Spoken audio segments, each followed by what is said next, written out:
صل وسلم وبارك عليه وعلى آله. الفاتحة. أعوذ بالله من الشيطان الرجيم. بسم الله الرحمن الرحيم.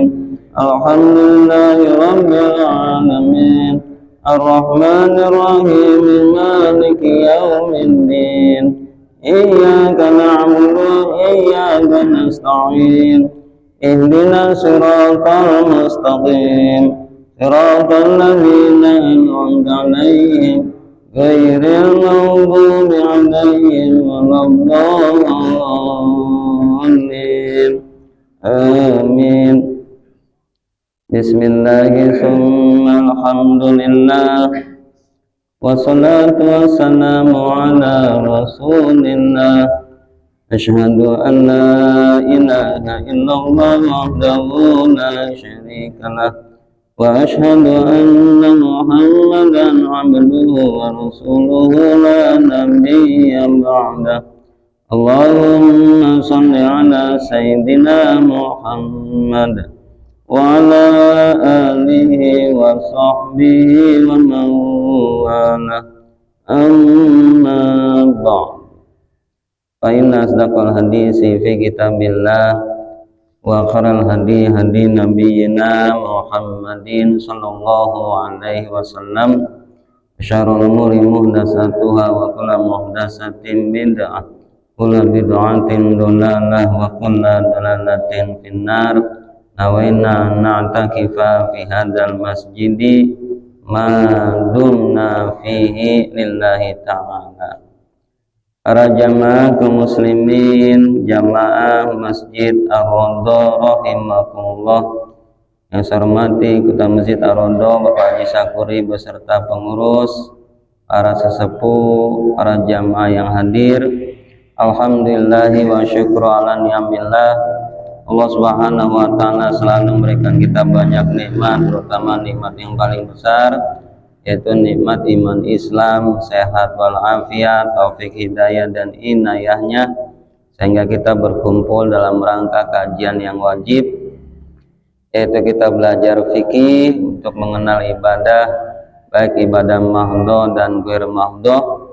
Mudah-mudahan Allah Subhanahu wa ta'ala memberikan kepahaman kepada kita sekalian. Amin ya rabbal alamin. Salat dan salam kita haturkan kepada Nabi kita, Nabi Muhammad sallallahu alaihi wasallam. Tak lupa kepada para keluarganya, para sahabatnya, sampailah ke kita-kita sekalian. Amin ya rabbal alamin. Malam ini kita mengkaji lagi bab nusyud, yaitu seorang istri yang durhaka sama suami. Jadi keterangannya diantaranya, kalau istri kita nusyud, durhaka, enggak taat, maka pindah tempat tidur. Bagaimana kalau hukumnya berbicara? Apakah sama seperti pindah tempat tidur, enggak bicara juga? Pindah tempat tidur, enggak ngobrol juga sama istri. Bismillahirrahmanirrahim. Wa hukiyani Syafi'i, dikaitkan oleh Imam Syafi'i rahimahullah ta'ala, annahu bahwasanya lau hajaro, kalau si suami hijrah, pindah tempat tidur, hak kepada istri, bil kalami, enggak ngobrol juga sama istri. Jadi ada masalah keluarga, sama istri bertengkar, pindah kamar, enggak ngobrol juga sama istri. Itu keterangan kata Imam Syafi'i. Kata Imam Syafi'i keterangannya, lam yazid ala salasatin, jangan lebih dari 3 hari. Jangan lebih dari 3 hari, kebanyakan kita 4 hari, 5 hari. Keterangan yang boleh kita nggak ngobrol, bahkan selamanya, nanti dibahas.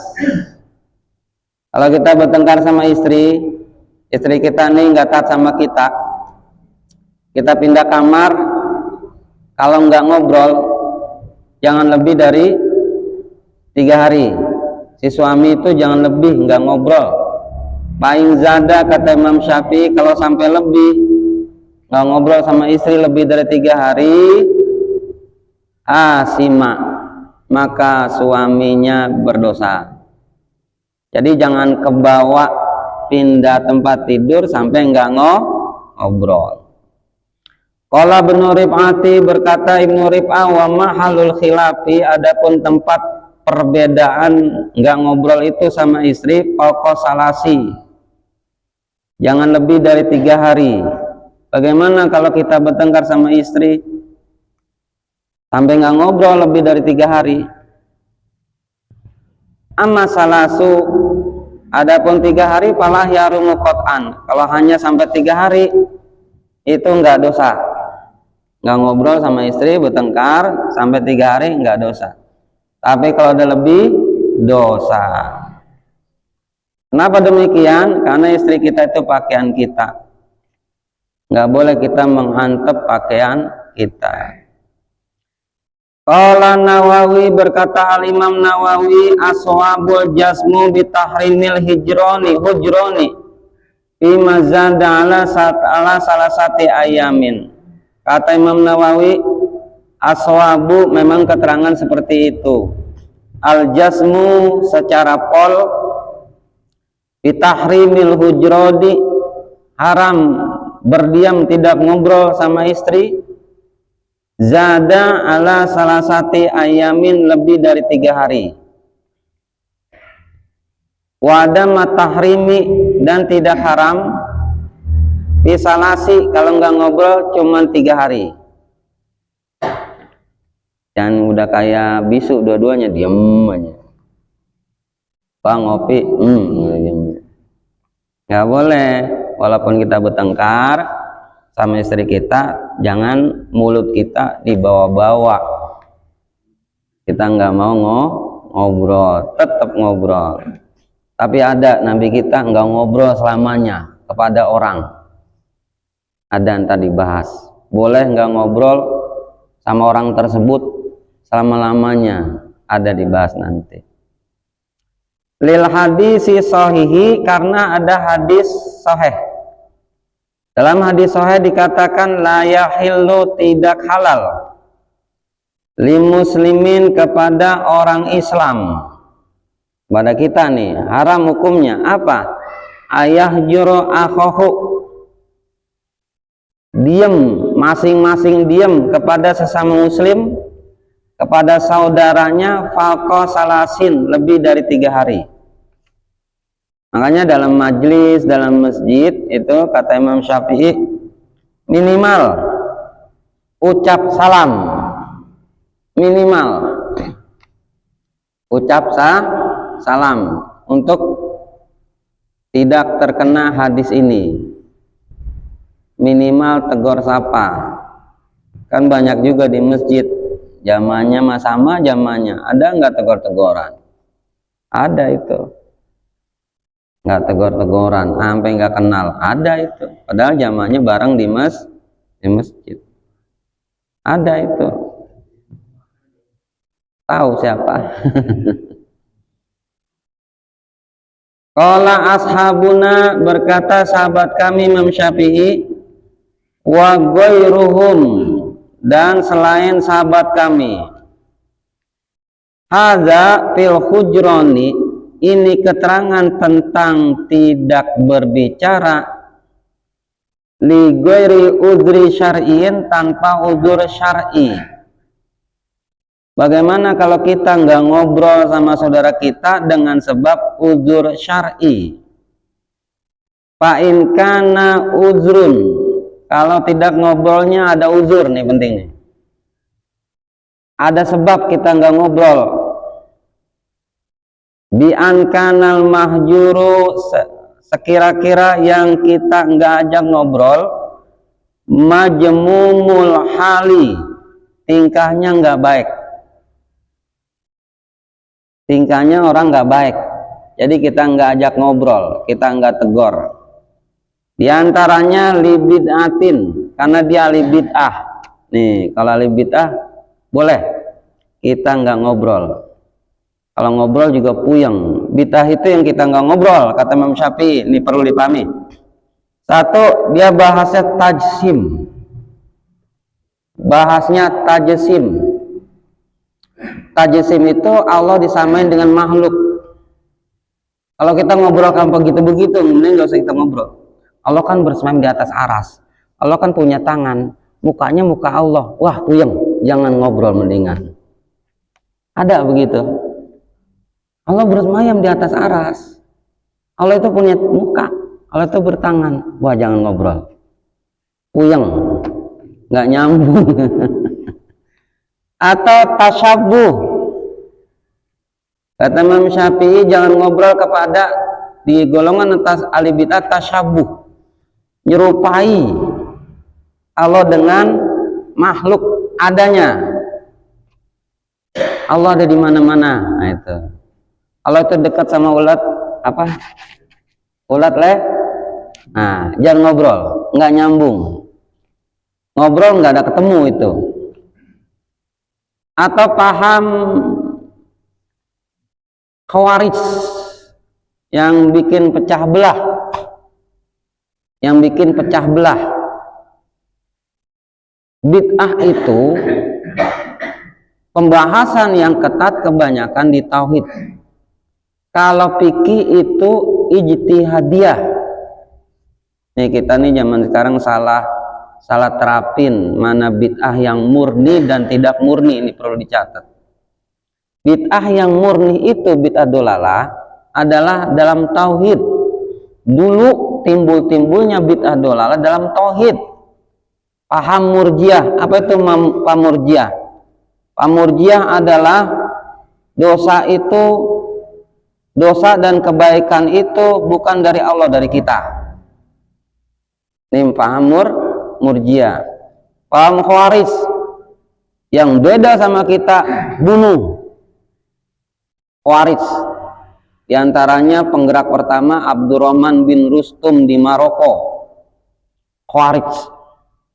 Paham Qadariyah atau paham kejawen semu. Kata guru saya, kejawen semu sama juga, jangan diajak ngobrol. Kejawen semu. Apa itu kejawen semu? Ngomongnya baik. Kita mau orang harus sabar. Kita mau orang harus sabar. Jangan ganggu makhluk walaupun semut. Ini kejawen semu. Tapi nggak sholat. Nah nih. Tapi nggak ngaji. Nih. Bini ditelantarin. Ini disebut kejawen semu. Kelihatannya baik banget. Pokoknya kita kalau diomelin sama orang, jangan kita lawan, sabar. Ini kejawen semu. Tapi nggak sholat. Kita baik sama orang itu udah cukup. Karena hakikatnya sholat itu mencegah perbuatan keji dan nah ini namanya kejawen semu. Kelihatannya bagus tapi semu. Nah ini yang begini-begini jangan diajak ngobrol, nggak nyambung, malah bikin pusing. Mana lagi yang nggak apa-apa kita nggak ngobrol di sini, aufiskin, kepada orang tingkahnya fasik. Apa sih fasik? Khurujul li ta'ati, orang yang keluar dari ketaatan disebut fasik. Ta'rif fasik adalah khurujul li ta'atin, keluar dari ketaatan disebut fasik. Bagaimana fasiknya kita jangan ngobrol? Imam Syafi'i fasik yang kelihatan.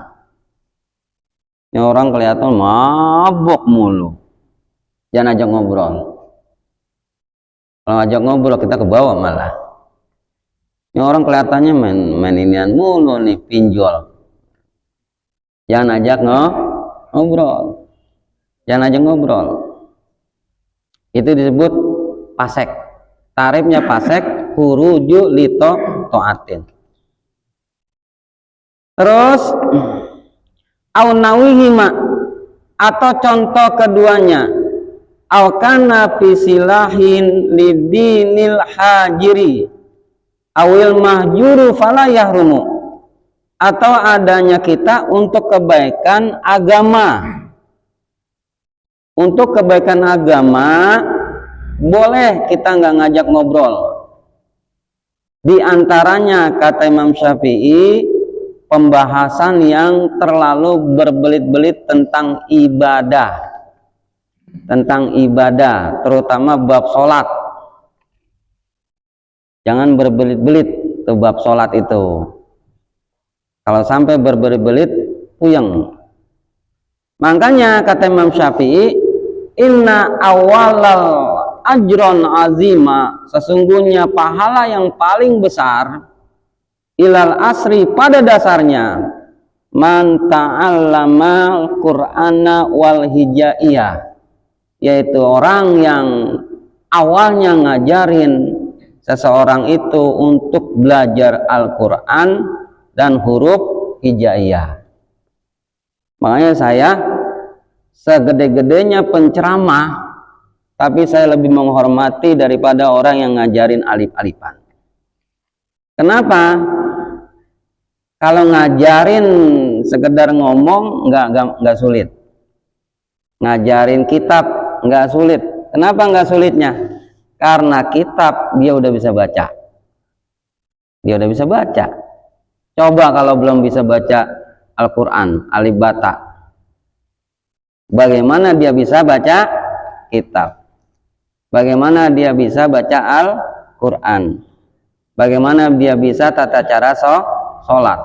Makanya yang paling besar pahalanya itu, tapi dilihat sepele, orang yang ngajarin dasar awal, pengenalan huruf hijaiyah, itu yang kita hormatin tuh. Kadang-kadang udah begitu orang tuanya sama anaknya diemin aja gitu, ngaji-ngaji kagak nih kita nih, padahal itu yang paling besar pahalanya. Kalau seperti itu, fala yahrumu, nggak haram. Kita nggak ngobrol sama ahli bid'ah, kita nggak ngobrol sama ahli fasik, kita nggak ngobrol sama kejawen semu, itu nggak haram. Emang begitu disuruh. Wa ala hadza yahmalu ma sabbata minal hijri nabi, dan ini dicontohkan, ditanggung ketetapannya pernah Nabi tidak ngobrol kepada siapa? Ka'ab bin Malikin, kepada Ka'ab bin Malik, wa sahibahi, dan dua sahabat Ka'ab bin Malik. Ini dalam tarikh sejarah saya baca, Ka'ab bin Malik itu pada zaman Nabi perang Badar dan perang Khandaq. Pas perang Khandaq ini Ka'ab bin Malik sama dua temannya nggak ikut perang, disuruh perang. Sahabat-sahabat itu banyak nggak ikut perang, termasuk Ka'ab bin Malik dan dua sahabatnya. Nabi kan kalau setiap habis perang dia absen sama Nabi, yang ikut perang siapa, yang enggak siapa. Ditanya alasannya, ke dalam kitab saya baca. Yang lain ditanya banyak yang bohong. Ditanya kenapa nggak ikut perang, bohong. Pas Ka'ab sama dua temennya nggak bohong. Kenapa kamu Ka'ab dan temennya nggak ikut perang? Jawabannya jujur, karena saya nggak ingin perang. Jadi jujur. Pas tahu begitu, setiap kejadian-kejadian perang, Nabi itu nggak pernah bertanya kepada Ka'ab dan dua temennya, didiemin. Sampai kapan? Pasti kalau ditanya jawabnya sama, nggak ingin perang. Didiemin sama Nabi. Sampai kapan? 40 hari. 40 hari ini si Ka'ab sama dua temennya Nabi nggak ajak ngobrol. Lah bayangin, junjungannya nggak ngajak ngobrol selama 40 hari, kan bete. Kita punya istri didiemin 40 hari, lah bete. Ini nabinya nggak mau ngajak ngobrol kepada Ka'ab dan dua temennya selama 40 hari. Akhirnya Ka'ab datang sama dua temannya minta maaf. Tetap Nabi nggak ngobrol. Pas 50 hari baru Nabi ngajak ngobrol kepada Ka'ab dan dua temannya. Nah, dari sini kata Imam Syafi'i, sesuatu perkara yang dia jujur, memang dia nggak bisa datang tapi jujur, kita jangan buka di banyak orang. Tuh, begitu. Tapi dengan syarat dia jujur. Maaf ya, saya nggak ngaji ya. Mengapa nggak ngaji? Nggak mau aja nggak ngaji. Tapi yang ngajarnya itu ikutin adab Nabi, diemin aja udah. Ngaji syukur nggak, ya udah. Kalau dia datang gujuk, Ustaz saya mau ngaji lagi, ya udah silakan. Tapi diemin dulu 10 hari tambahin. Atau jadi 10 hari. Itu memang adab. Kata Imam Syafi'i, begitu juga kepada anak kita. Anak kita itu nggak usah main tangan. Anak kita kalau bandel tapi jujur, kan ada ya bandel tapi jujur, ada. Ini udah bandel bohong mulu, susah tuh begitu mah. Ada bandel tapi nah itu disuruh diemin. Ntar dia sadar sendiri dengan sebab dia jujur. Yang susah itu tadi, udah bandel, tukang bohong, udah geleng-geleng orang tuanya, susah dah. Nah itu keterangannya tuh. Jadi keterangannya begitu. Nabi udah contohin. Wassalamu wa nahaihi alaihi salatu wassalamu sahabata an kalamim, dan Nabi itu melarang nggak ngobrol kepada sahabat yang tiga itu dari berbicara. Dan ini wa kadza maja'a min hujroni salafi, ini pun dikerjakan oleh ulama salafus soleh, ba'duhum ba'do, sebagiannya dengan sebagian, kaza zikruhu huna, sebagaimana penjelasan di sini. Tuh, jadi ulama salafus soleh juga ngasih contoh. Ya, segitu aja, mudah-mudahan nambah ilmu kita dengan tata cara tidak ngobrol. Kita tutup. Subhanakallahumma bihamdika asyhadu an la ilaha illa anta astaghfiruka wa atubu ilaik. Wassalamualaikum warahmatullahi wabarakatuh.